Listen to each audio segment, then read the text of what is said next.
Bu yerni taniganlar bormi? Tasvirlar sizga qayernidir eslatmayaptimi?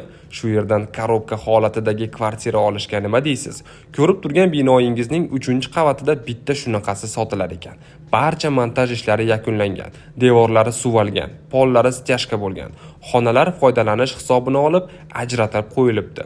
Suv, kanalizatsiya, isitish otopleniyalari uchun ham kerakli quvurlar qoldirib ketilgan. Bu yoqda mehmonxona uchun ajratilgan xonadan balkon ochilgan ekan. Binoning orqa tarafi bo'lishiga qaramay, yorug'lik yaxshi kirmoqda. Manzara ham chakki emas. Endi unga qarama-qarshi xonaga razm solamiz. Ushbu xona yotoqxonaga mo'ljallanibdi.